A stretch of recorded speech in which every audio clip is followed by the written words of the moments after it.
I'm not absolutely sure what to say or do, because there's just, it's like infinitely huge church history. But my general thing is to do, I'd just like to say some introductory things about church history as a whole. Then I'd like to hit a few characters and see if I can just tell a few stories that are interesting. But that's the hard bit, because it's just, there's infinite, and there's just hundreds of thousands of brilliant characters. But I'll just pick a few out that are just kind of maybe interesting in the light of what we've been talking about. And then I'd like, in the third section of this little time together, is to maybe think just about the Council of Nicaea a little bit, because last year was the 1700th anniversary of the Council of Nicaea and the Nicene Creed. And what is that? Why is that worth bothering about? Why is that interesting? And why? What happened? What happened? What were they doing? Okay, so first of all, just why church history is interesting. It's like after the Bible, that's the next obsession in my life is church history. Because, but it wasn't always like that. I mean, I was just into the Bible, and then over the years, I just began to read more and more of what had been happening after the Bible. And it was interesting, because like I grew up reading like some things like a bit of Reformation, 18th century, like Methodists, but a lot of Puritans, and I ended up doing my sort of research on a particular Puritan guy who lived from 1600 to 1680, and he was called Thomas Goodwin, and that was interesting to me. His work on the Holy Spirit and things like that, and all these 17th century characters and all what they were like, and they had this tremendous zeal. But so that's me in my early 20s, all that sort of thing. But over the years, I found myself more and more like reading earlier stuff and the medievals and all over the world, church history from all over the world. So then it just began to open up this huge arena of what the Lord had been doing all over the world, in every country, since forever, kind of thing. And that was what fascinated me, because it wasn't, in a way, I'd studied church history from the perspective of like British history, in a way, a little bit like that. But then the Lord was saying, I've been up to a lot more than that, pal. So that was hard, though, because some of the church history that I then began to read was quite alien to me, because I'd never come across this sort of thing before. And I was like, well, what? I didn't even know there was church there, like in the 8th century or whatever. So that was different. And lots of that has never been translated into English. And then my son's been helpful, the one who, PJ's been ill a lot, because he's quite specialist on this sort of thing. And he translates things that have never been translated before, and there's one or two languages, there's only like him and one other person in the world speaks them. Or not speaks them, reads them. I don't think he can speak them. There's no one to speak, there's no point in learning how to speak them, is there? Because who's listening?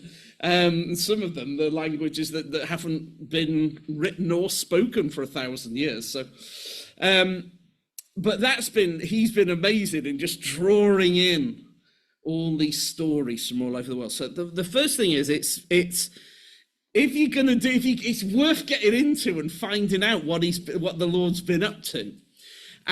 But this is like one of the things to say is, when you read it, like what this was a massive lesson I had to learn is, in my mind, I decided what sort of things the Lord was allowed to do. I'm like, he's got to do things this way.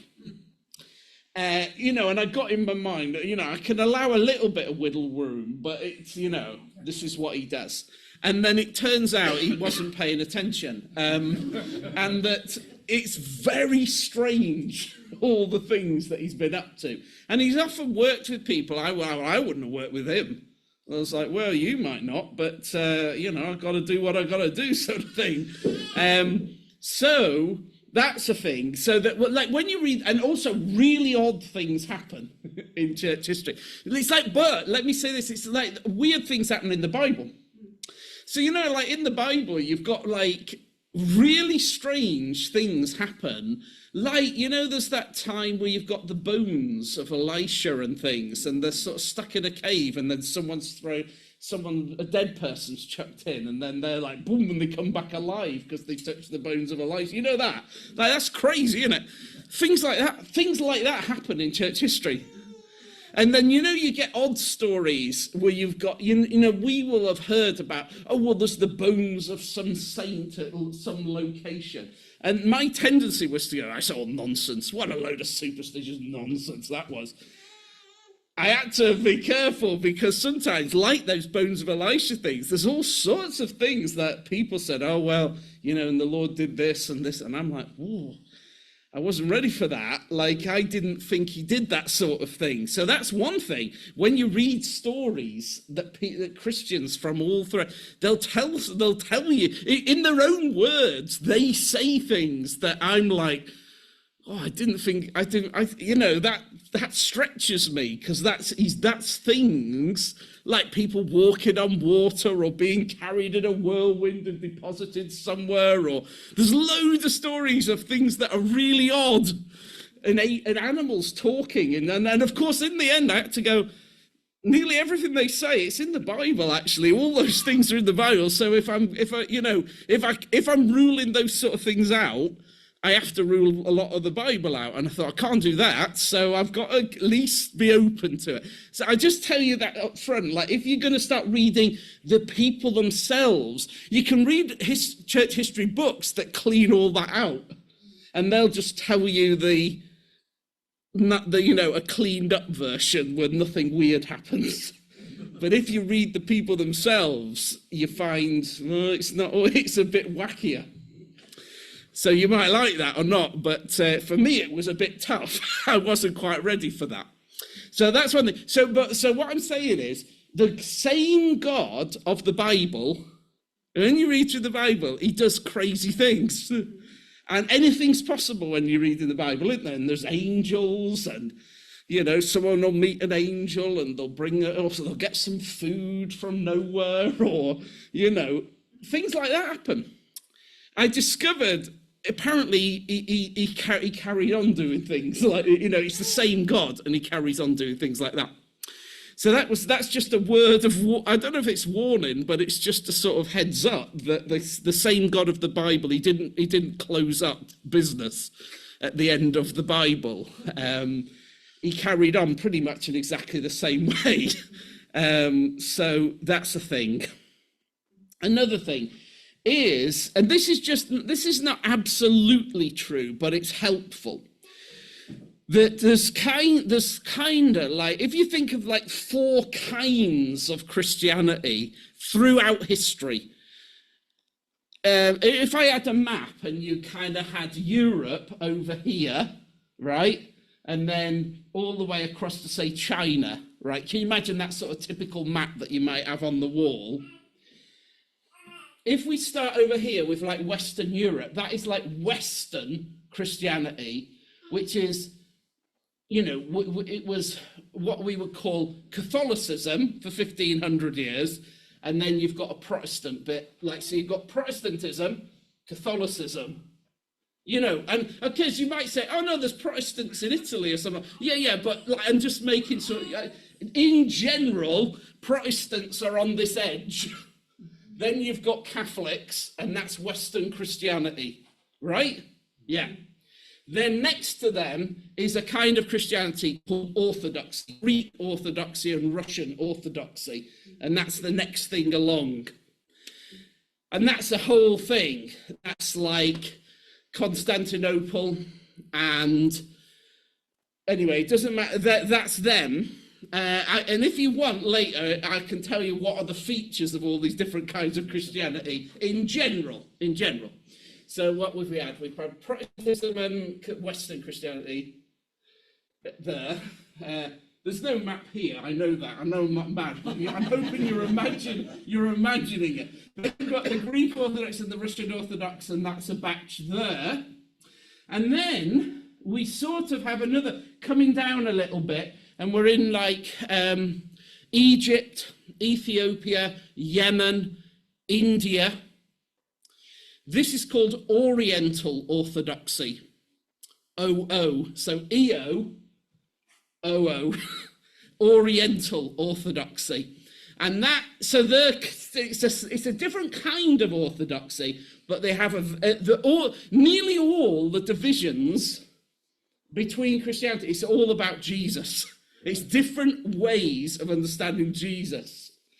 So that's this. So this bunch over here, Oriental Orthodoxy, that is a very fast-growing form of Christianity today, Oriental Orthodoxy. And so can you imagine, it's sort of to the right a little bit of the Greeks and the Russian Orthodox thing.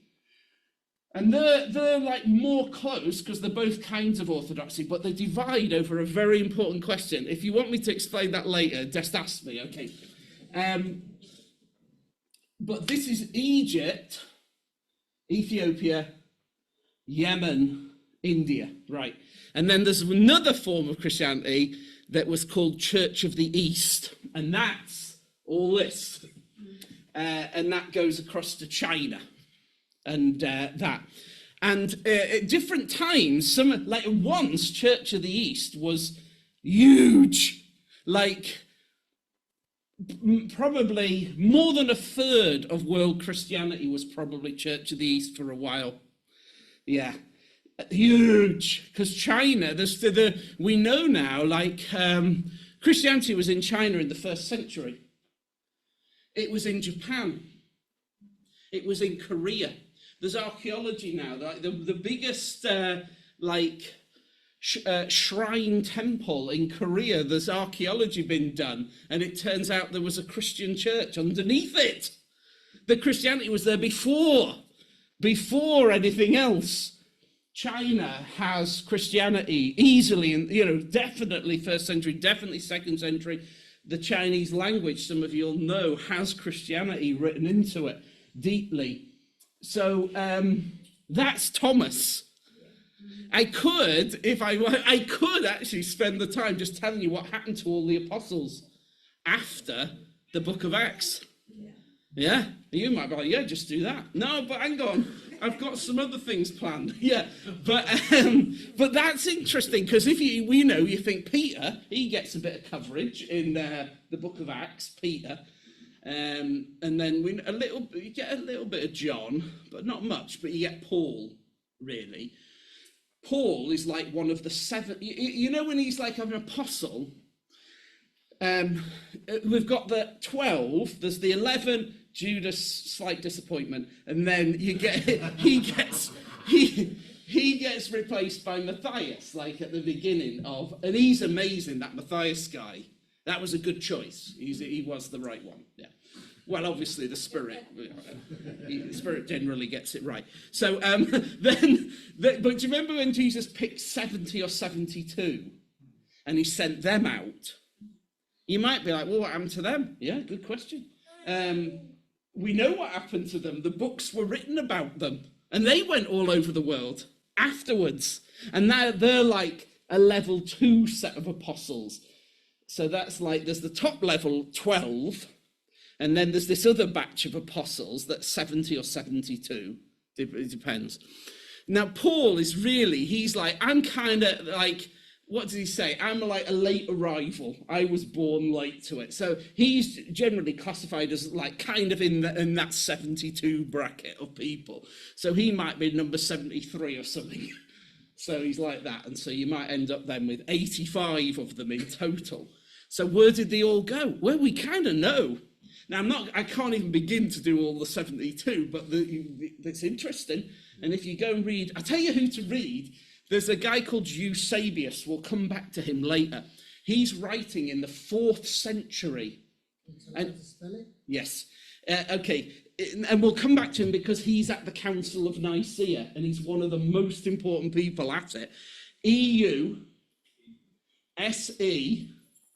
B-I-U-S. E-U-S-E-B-I-U-S. Eusebius. That's how that's pronounced, right? And, he's literally one of my favourite people in all of church history, partly because he writes church history. He wrote something just called History of the Church. And he's like, I've done the whole history of the church. And you go, but it only goes up to the 4th century, because he's like, well, that's, that's it, isn't it? And he said, well, there's a bit more. But it's awesome. It's awesome, this guy, because he begins the church history at the beginning of the world. Garden of Eden. So the first book of this, you can get it in, Penguin do it. Penguin do this lovely edition of Eusebius church history. And he begins by starting with Adam and Eve and the history of the church, because he knows about, that's the history of the church, right back to the beginning of the world, and he goes through the Old Testament. And what's powerful is, where you've got, he has it as like Jesus meeting. Jesus was there in the Garden of Eden, came for a walk, confronted them. He does all that. So things that people go, oh, Paul Blackham, he's always going about Jesus in the Old Testament. Where's he getting all that from? And I'm like, I tell you, it's not one word of it is original. I've nicked nearly all of it from you people, like Eusebius, to be honest. He's more full on about it than I am, to be honest. But anyway, he goes through all the Old Testament, and he's got Jesus there, with steering church history up to his birth. And then he does a little book about what happens in the Gospels, basically, and all that. And then he goes, now what happened to all the apostles? And he tracks what happened to all the apostles. Oh, now you've reminded me, there's a wacky bit. He has some crazy things, Eusebius, because remember, he's like not that long. We would say he's not really that long after all these people, really, like 300s. And there's a weird one. He has it. He records things that are not in the Gospels, but were, I think, things that people. You remember, because John says, if we recorded everything Jesus did, it'd be filled books and books and books, but I've just selected these things. So there were other things Jesus said and did, and Paul, do you remember when he quotes Jesus as saying, it's better to give than receive? That's a saying of Jesus that isn't in the Gospels, but Paul knew of it. So there were things like that. Weird story, Eusebius quotes it, that there was a king of Edessa. Edessa, today, it's like Syria, and up there, to the like northeast of Israel. Yeah, Edessa. The king of Edessa supposedly wrote to Jesus. And Eusebius records this. It's a fascinating thing, because he's on that trade route, the trade route, and he'd heard people bringing back stories about this Jesus of Nazareth guy. And he was like, and then he's, I think it's his son who's dangerously ill. So he writes to Jesus and says, but I'm paraphrasing, you know how I do, but he's like, he paraphrases and says, hey, I'm hearing amazing things about you, mate. I hear you can pretty much fix anybody. And, but I hear you're also having quite a bit of friction with religious people and stuff like that. Feel free to come and live here. There's plenty of room here for you. We'll look after you. Could you come and help? We need some help here. And then the idea is that Jesus wrote back to him and said basically, again, my sort of paraphrase, I'm a little bit busy at the moment. I've got a couple of things I've got to do. But I'm going to send one of my team to you, and he'll explain everything. And this letter, now you might have said, no way. But Eusebius says, I seen that letter. It's in Edessa in his day. I seen it. And it's like, for real. So, believe what you want. But he claims to have seen that letter. Now, who went? Thaddeus went to Edessa, to this king. And it became the first Christian city-state in the first century. They declared themselves Christian, like really early, and it became a center of Christianity and sent out missionaries, particularly out to Asia and into Persia and things like that, very early. You can read all about it. Fascinating. Another thing that Eusebius has, I'm not going through this, am I? But this is interesting. Another interesting one. There's some of these, there's the apostles. Oh, I'll come back to where they went in a minute. Stop it. Yeah, no, but listen. There's the disciples. There's the disciples of the disciples. You know, like, you think about the apostles. All of them had, like, apprentices that they trained up. Okay. And they're interesting. You can get the writings of them. They're called the apostolic fathers. So they're apostolic church leaders. So the church leaders who were trained personally by the apostles, right? They're amazing. So, you know Clement? Clement's mentioned in Paul's letters. He says, oh, there's this Clement guy. Yeah, he's a bishop of like a church leader of the early church. And he writes letters. And you can read them. They sound just like Paul, basically. When you read them, you're like... And some people, for a while, thought his letters should be in the Bible. Some people were, sound so like it, let's include them. And then other wiser heads were like, hey, hang on, they're good, but, settle down. But for a while, Clement's ones sometimes got bound in with people's Bibles and things like that. But those writings are these characters. Now, one of these characters is Ignatius. And he would hang out with, like John. He's trained by John. Now, Ignatius is a real character. He's really from Antioch.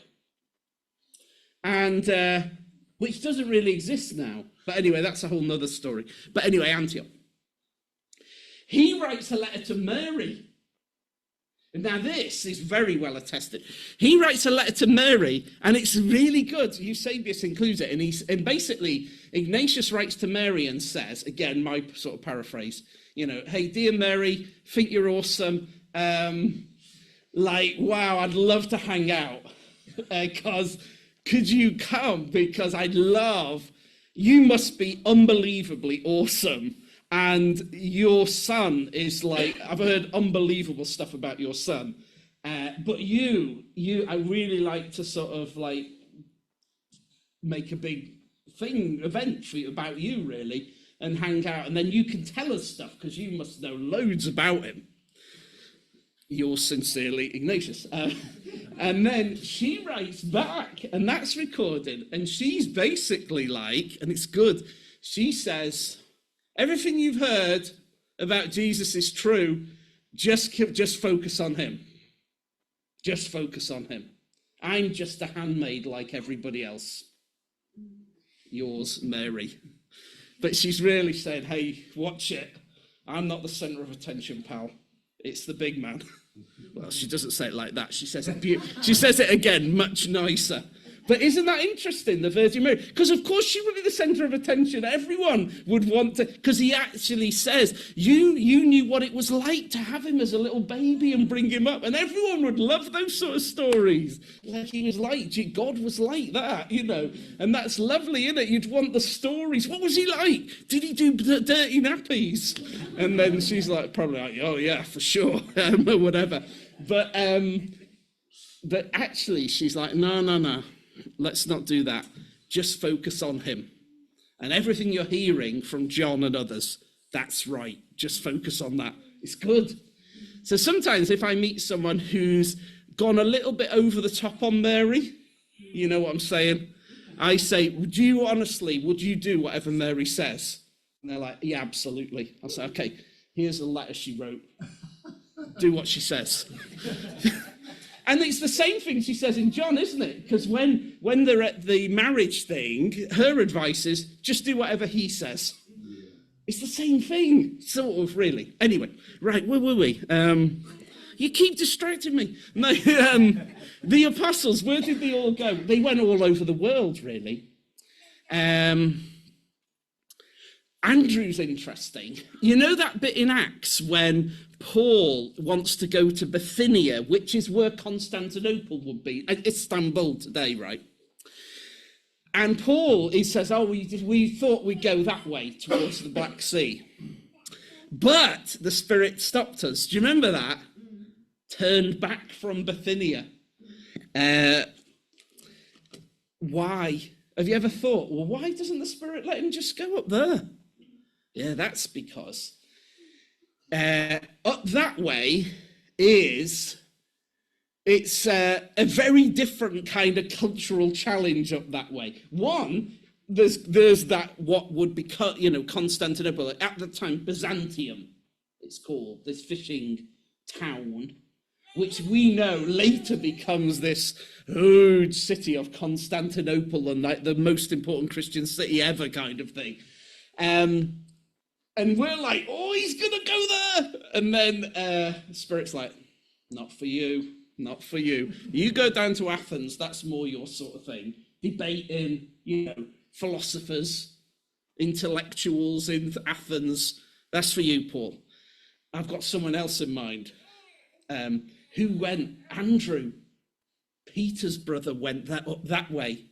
Now, Conan the Barbarian. He's not a real historical character, but that's right. That's based on all these like novels. Yeah, the Conan novel. And some of you are like, what are you talking about? No, it's only because sometimes people will know he was a Cimmerian, this Conan. Does anyone know that? No, all right, in which case, forget I mentioned it. Does anyone know that? No. Okay, forget it then. But if you knew the Conan novels and things, they were very popular ones. He's he's a barbarian, Conan the Barbarian. He's like it's set in this area called Cimmeria, and that's barbarian country, and that's up that way, like the Black Sea and up that way. Andrew, Peter's brother, he was considered quite a wild guy. And the Spirit's like, he's the man. Let's send him up to deal with them, the Cimmerians. Yeah, he was like considered a hairy kind of wild kind of guy. And he's like, he's good for them. And he did. He went up and he ended up going right up into Russia. And he converted loads of people going that way, right up. That was Andrew. He went all over in the end. But where did they all go? Thomas, you probably know he was in India. And that's one of the interesting things, that when they get the languages and things in Acts, and it's like they've got all these different languages from all over the world. And the legend is, they got languages appropriate to where they were going to go. And then he got whatever was the Indian language, and he was reluctant to go. And he didn't want to go. He said, oh, no, I don't fancy that. I don't know them. It's not for me. And anyway, he was then hanging around in Jerusalem. And then this is this interesting story that's recorded, that there was a merchant who needed a slave to go and do architectural work in India. And so Jesus appeared to this guy in Jerusalem and said, I have a slave over there. You go and get him and he'll go with you. So the merchant walked up to Thomas and said, I hear you're a slave of Jesus of Nazareth. Is that right? And then Thomas is like, oh, I got to answer yes, haven't I? Because I've got to be. He's my master. So he went, I suppose, and then he knew he was cornered. He had to go. So they went down through Africa and then caught a ship out to India. And then he did amazing things in India. But then he went on to China and other places. But I can't tell you all about what he did. It'd take too long. But he went all over the world. So by the end of there's a book called The Book of the 12. It's actually written by my son, who's been ill, and some of you prayed for him, and he nearly died. And he wrote this book. It took him 10 years to write it and research it, and it's called The Book of the 12. You can get it on Amazon or something. And in it, he tells you what happens with maps and everything, where they all went. And he goes back to these original records, some of which he had to translate himself for the first time.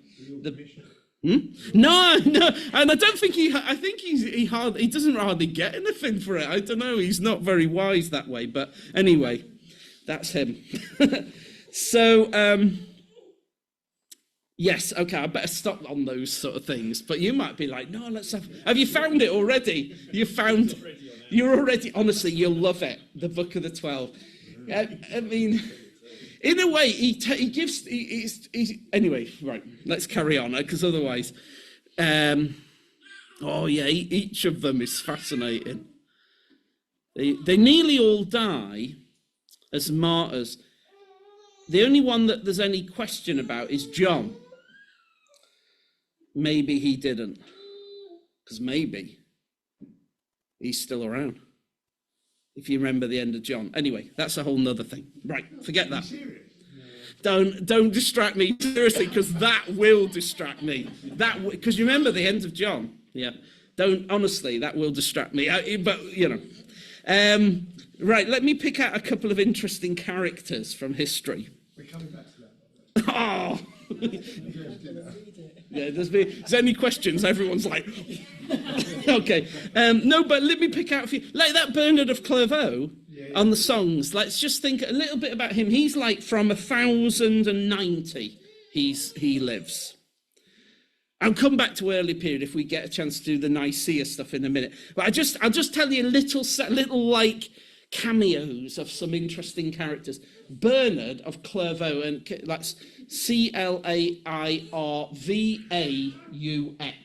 Clairvaux, like that. Why he's interesting? He's like a monk, really. Let's just keep it simple. He's a monk, and back then, it was a very kind of Christian worldview had emerged by then. In Europe had been, up until relatively recently, the Vikings, you see, were very, very aggressive pagans who invaded and killed Christians and things, and nobody could defeat them. I'll just say a little about them in church history, because it was a very big part of European church history. Paganism, that Europe had just been all pagans, and they were killing, tribes fighting each other and all of this. And then these Asian missionaries basically started arriving to convert the Europeans and bring, because Jesus is Asian, of course, and, all that. They brought this Jesus. And it was hard to do that. In Britain, one of these apostles came to Britain, at least.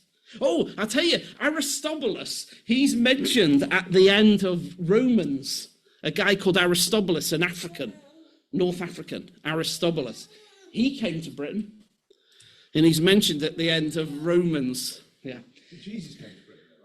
Did those feet in ancient times walk upon? I don't think so.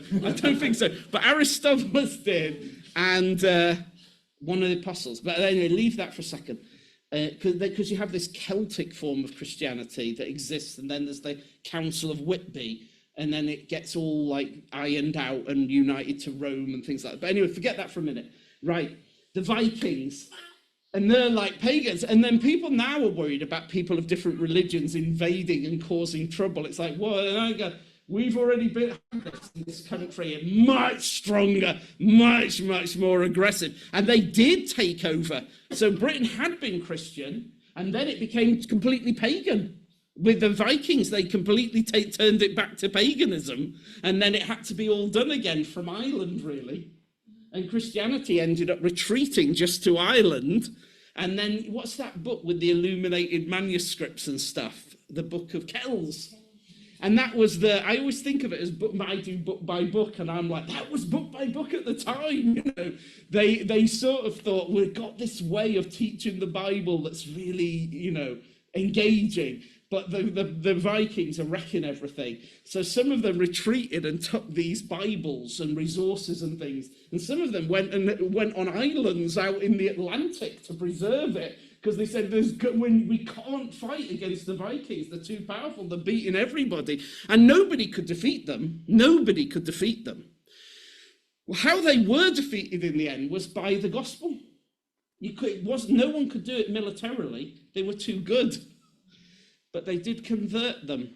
And some Christians did this, because what the Vikings would do, they'd come and enslave people and carry them off into slavery, turn them into slaves.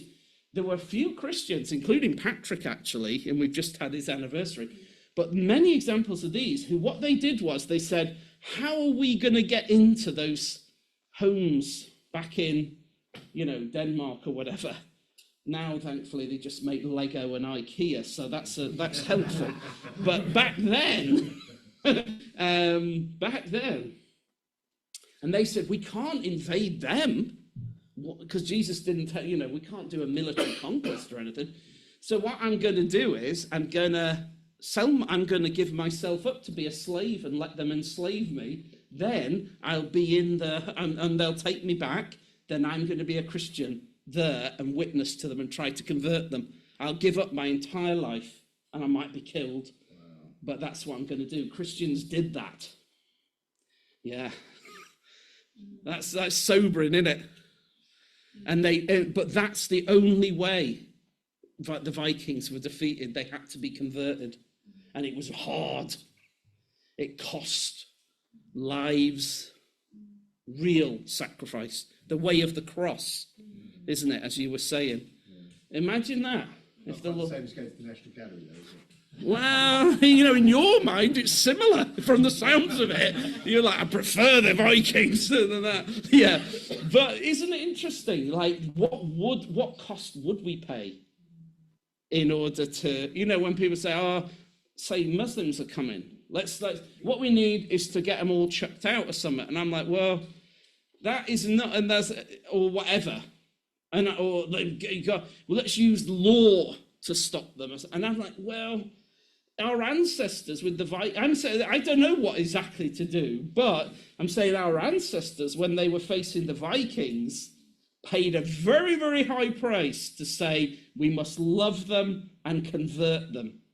And that's the only way. And because they did that, eventually Europe was really Christian as a continent. But that cost blood and lives. Anyway, they did that. There's Bernard, 1090. And this kind of Christian civilization, such that if you had kids, you wanted one of your kids to be a celibate single monk. Again, who does that nowadays? You don't know, parents like, no, I'm hoping they'll go to university and get married and have kids. And But back then, they actually said, no, the best thing would be to have a kid who was celibate, single, and just devoting themselves to prayer. And, and it's like, wow, they really felt that. Anyway, Bernard was one of these. And so his parents were like, oh, brilliant, we've hit the jackpot.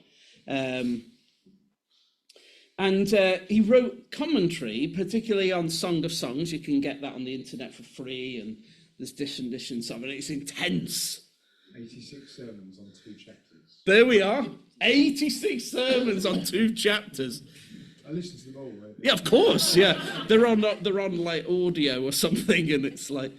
No, but what's interesting is we probably do sing some of his hymns. Jesus, thou joy of loving hearts, thou fount of life, thou light of men, from the best bliss that earth imparts, we turn, unfilled, to thee again. Jesus, the very thought of thee with sweetness fills my breast, but sweeter far thy face to see, and in thy presence rest. All Bernard. Oh, and there's a lot of these Jesus hymns. They nearly all begin with the word Jesus. And he was, anyway, you know him. Because once I look it up, that's the end then. I'm going to be singing them for 20 minutes. But you get the feel of them, don't you? He's just like, nothing matters more than Jesus. I love him. I love him. And that was his life. And he went around preaching. He also, when the Crusades were happening, Crusades had a tendency to sometimes persecute Jewish people, and Bernard told them not to. Another thing about him is, so his Bible commentaries, Jesus. Sermons, Jesus. Another just interesting thing is technology. He was like a scientist and mechanic, mechanical engineering things. And he had this like monastery, and his view was, he said, because like the monks were having to work so hard carrying water and irrigating fields and all sorts of heavy labor. And Bernard said, there's got to be, we got to help this. Like this God, Jesus, fills the whole creation, and he gives it logic and order and meaning. And let's figure out ways to make life easier. That's Jesus said, here's my world, do something good with it. So Bernard did, and he figured out ways to like have water wheels that would be powered by water and irrigate fields, and power grinding corn and all sorts of mechanical things to make life easier. And it's so brilliant with the technology to do what had been available for centuries and centuries, but it had been held by elites. And Bernard's like, nah, this has got to be used just to help everybody.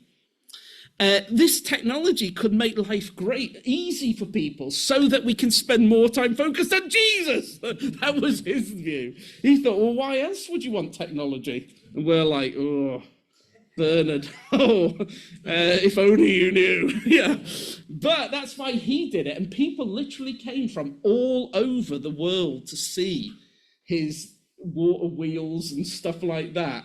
But for him, they thought that's the most exciting thing, whereas Bernard's like, that's not the most exciting thing. But that's Bernard.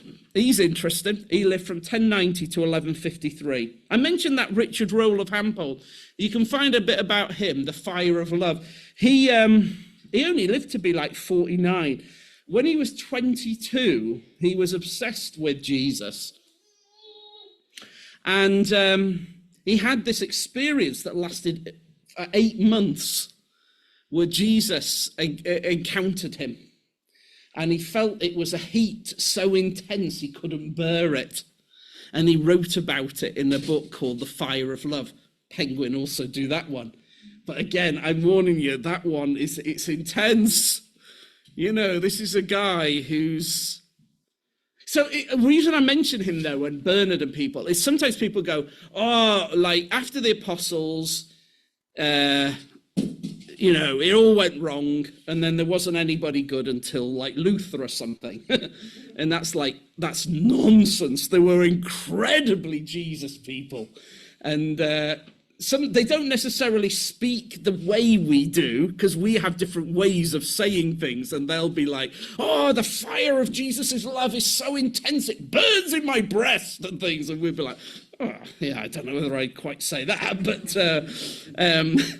but they do. There's a sort of intensity about them, and they give their lives to it. There's Julian of Norwich. Some of you'll know her. Oh, there you go. There we are. Her story's a bit like that. She's born in she's born, I think, in about 13, I want to say like 1300 or something like that, or maybe a 1310, something like that. And maybe a bit after 1340, is it? But she, as far as we can tell, by the time she's 30, her husband's probably died in Black Death and possibly war, and her kids probably have all died. And then she herself seems to get this bubonic plague or something, and is on her deathbed, and that's it. And then she calls out to Jesus and is calling out to him. And he appears to her in a series of visions. And it has this utter transformation upon her. So much so that she decides, I can't cope with life anymore, actually. She's a very damaged person in a way, because she may have been raped as well. There's all sorts of things that may have been true about her. We're not absolutely sure.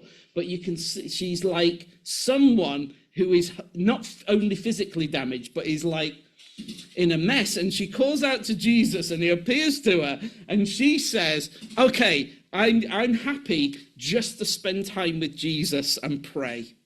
And then she writes things about this. Nothing matters other than this.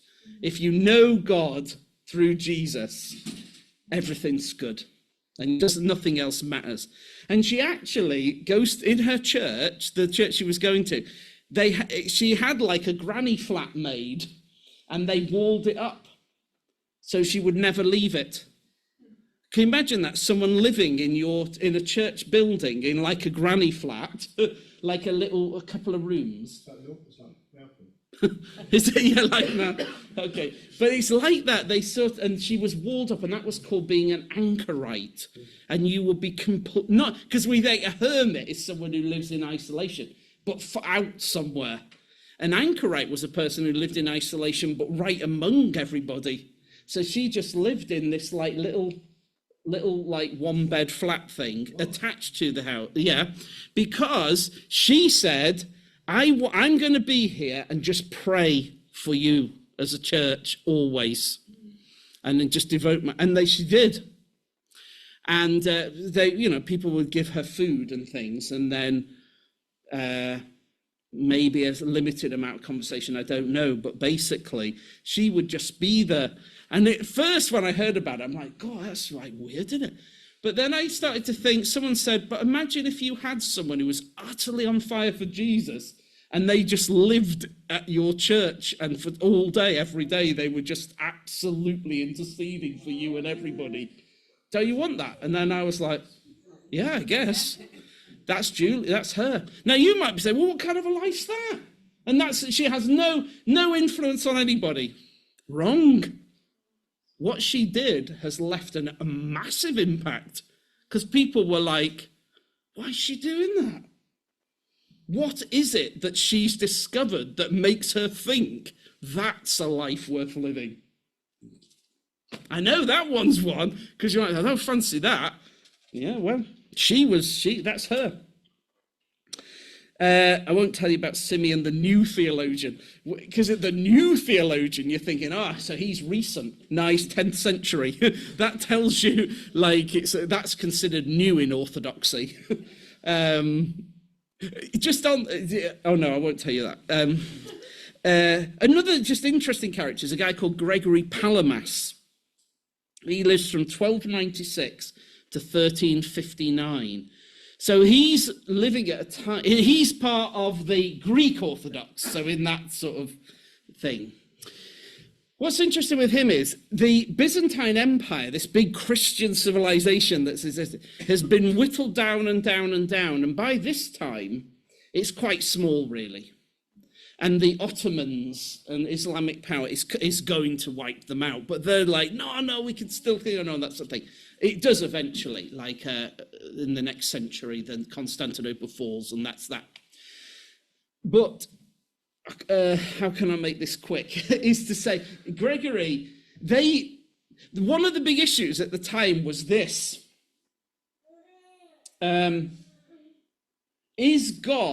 Is it possible to genuinely experience the life of God?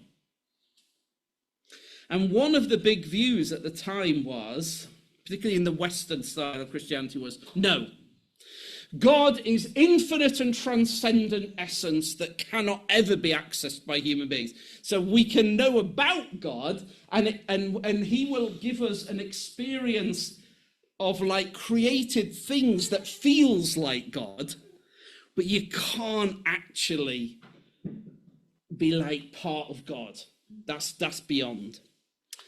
But Gregory, and this was all of these like Orthodox ones, was like, nah, like, that's, I don't know. Like, they're like, nah, even if we can't understand how this is definitely what the Bible's offering, that we actually can participate in God. And as Peter says, we get to participate in the divine nature. And that whatever we do experience God, we know it.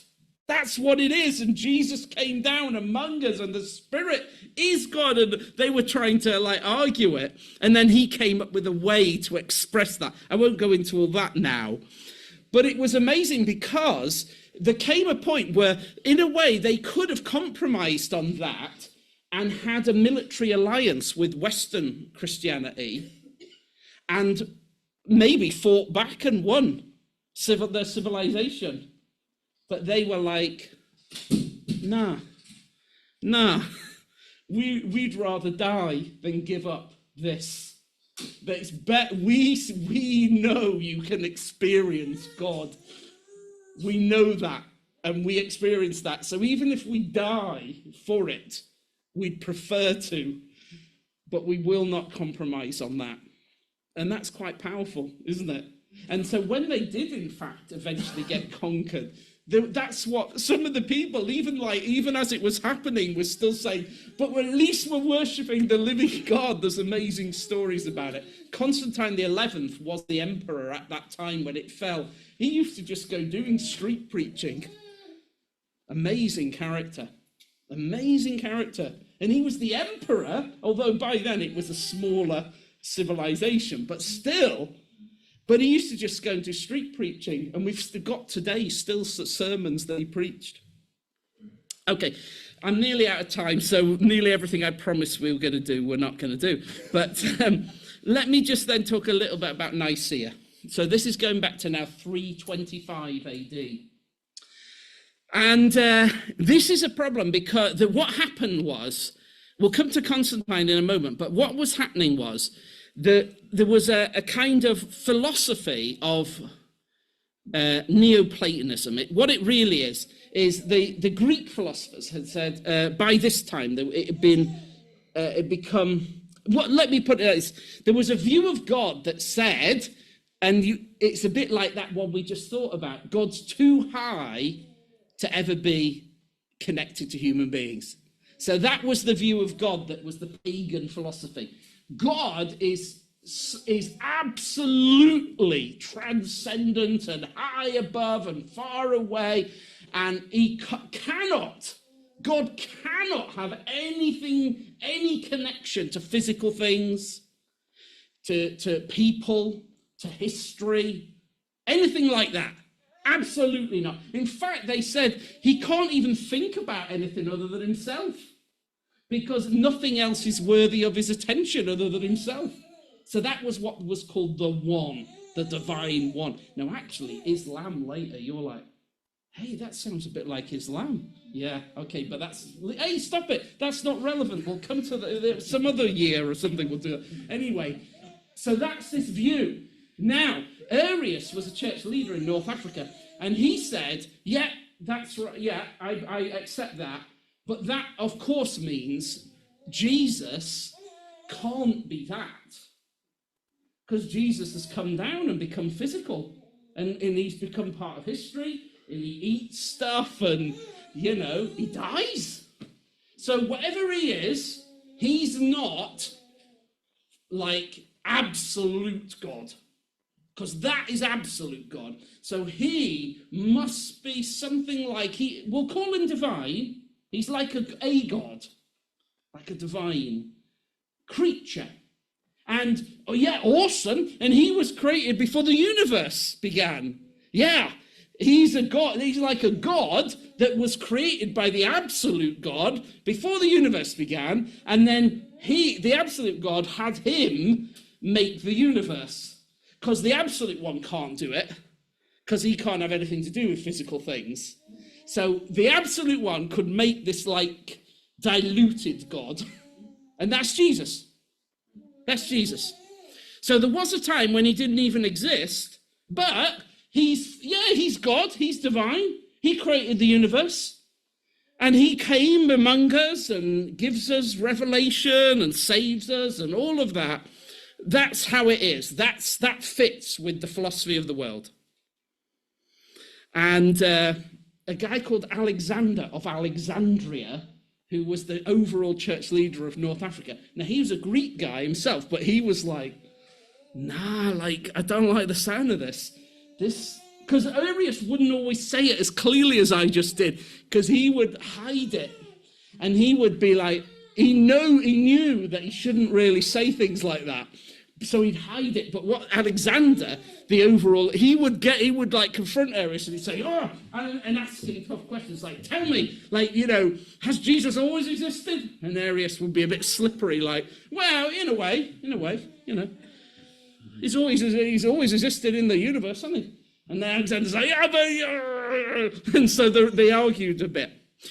Constantine has just become a Christian. He's the emperor. He's a complicated guy. But anyway, he wrote a letter to them, the actual emperor of the Roman Empire. And he said, hey, what are you arguing about? Can you not just get on? Because, like, if we're going to convert the whole world, you've got to get on. And then people said, whoa, hang on, mate. This is serious. And then he says, okay, let's have a council. And he has it on a lakeside property, Nicaea.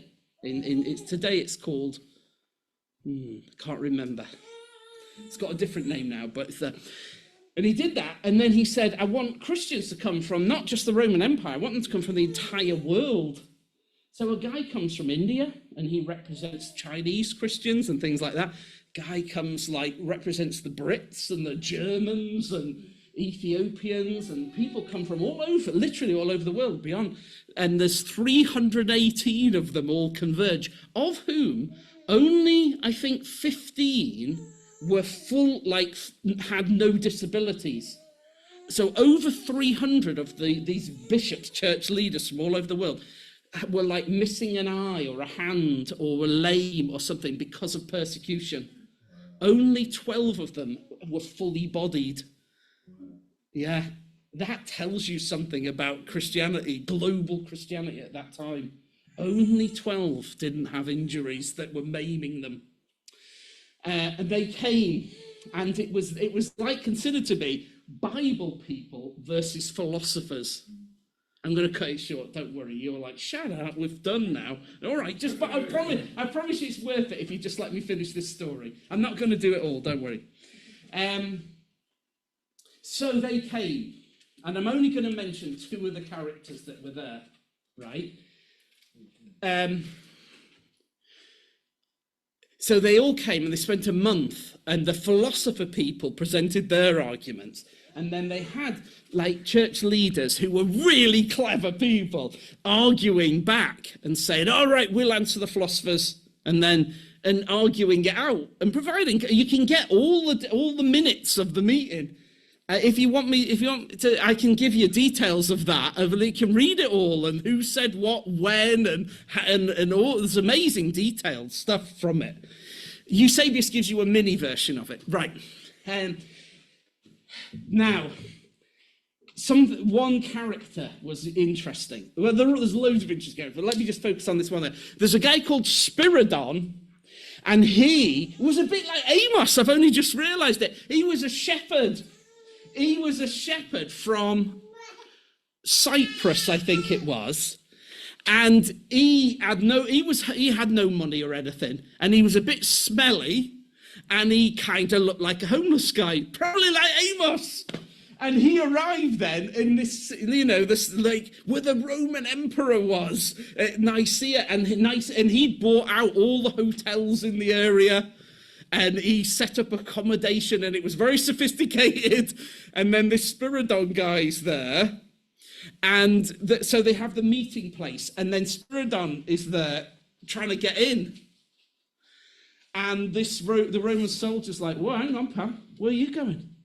And he's like, no, I'm going in there. And they were like, no. And then he hits him with a spear and knocks him down.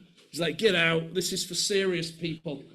But then, so this Spiridon's like, oh, I'm really sorry, I didn't want to cause trouble or anything.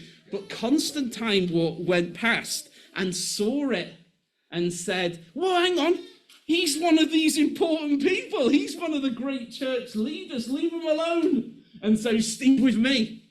And so Constantine then puts his arm around him and says, we'll go in together. And then this soldier's like, oh, no, I'm going to get killed because I've literally messed with Constantine's buddy. And then Spiridon says, I'm not going in until we've hugged it out. So they have a hug, and then he says, I forgive you. Honestly, it's all good. So I like that little story because, so then he goes in and Constantine says, you sit next to me. So this Spiridon guy, who's this simple, uneducated farmer and things, Constantine says, nah, this is the sort of person, he represents what this is all about kind of thing. So he had him sit next to him at the time. Now, these philosophers, there's one guy who was a philosopher who's really clever and sophisticated, and he was hard to argue with. But the super sharp Christian leaders were doing their best and everything. And then Spiridon goes, I'd like to have a go arguing. And then they're like, oh, no, it's not for you, mate, this one. It's great you're here and everything, but no, you better sit this one out. And then they just carry on. But Spiridon's like, no, I'm telling you, let me have it. I can deal with this. And they wouldn't let him for a while, but eventually they're like, we got to, because he won't shut up. So Spiridon basically stands up and says, listen, the Almighty God became down and he became flesh because he loved us and he wanted to rescue us, and he lived our life. He was born as a baby and he lived our life and he healed people and he walked on the water, and then the Almighty God died for us and rose from the dead on the third day, and he sent out his people to tell the whole world that there's salvation and new life in his name. Do you believe this? And the philosopher guy was just silent and just went, yeah, actually, I'd like to believe. So then Spiridon says, would you like to be baptized right now and become a Christian? And the man, he went, yeah. And then he took him next door and baptized him. And then brought him in, and they were all like, wow. So, and in a way, it summarizes it, doesn't it? The power and reality of Jesus. And that's why it was all important. My final thing is this. Athanasius, you may have heard of Athanasius. He's was this North African guy, Egyptian.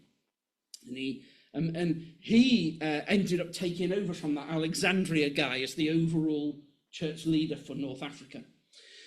And after the Council of Nicaea, it's Athanasius who really sort of takes on this passion of, because what the Council of Nicaea, what they came up with in the end was like a statement of faith. And they said, we would like to just simply state what the Bible says about God the Father, Son, and Holy Spirit from cover to cover. And when they were arguing it out, most of their stuff was from the Old Testament, interestingly, about that. But in it just says, no, we believe in one Lord Jesus Christ, the only Son of God, begotten of the Father, before, from eternal times. And he's the very same kind of God. Whatever God the Father is, Jesus is the same stuff. He's got the same genetics. He's exactly the same. He's not a lesser kind of God. As Colossians says, all the fullness of God in bodily form. So that you're like, that's it. So the Nicene Creed, you may use it sometimes, but have a look at it.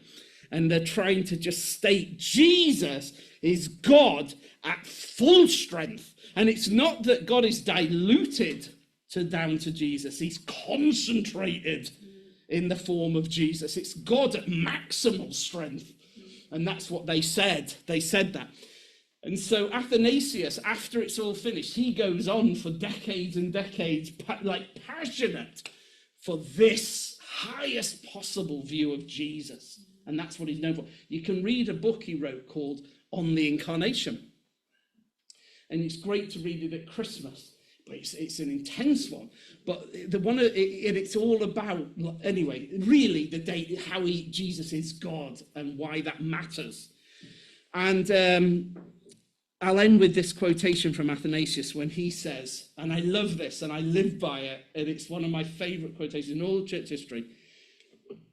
And this is a form of it, where he says, and because remember, Arius went wrong because he had a human system of thinking and was trying to fit Jesus into it, wasn't he? He had that Greek philosophical thing, and he's like, that's obviously true, so how can we make Jesus work with this? And actually, I would say, all the heresies, all the problems happen when people do that. And it happens today in different forms, where people have views of what is humanity, or psychological views, or political views, or whatever, and they're trying to make Jesus fit with what they already believe. And that's what Arius was doing. And the whole church globally gathered together to say no. And then there were philosophical questions they couldn't answer. They were like, I don't know how God is this or does this. I don't know, but it doesn't matter. Even if I can never understand it, it doesn't matter. He is that. He has done that. How can God die? I don't know, but he did. That was the way they were. They just said, I don't know. I haven't got a system that will fit in. I can't fit him into any of my ideas, but it doesn't matter. I want to say what is true of him, whatever. And so Athanasius says, and then I've got to shut up now. Oh, I was going to do Gaudi with his cathedral, but forget that. Athanasius said, the only system that can fit Jesus must begin with him. It's good, that, isn't it? The only system that can fit Jesus must begin with Jesus. All right, sorry, there we are. I've overrun, I know. Oh, brilliant, thank you. There we are. Good.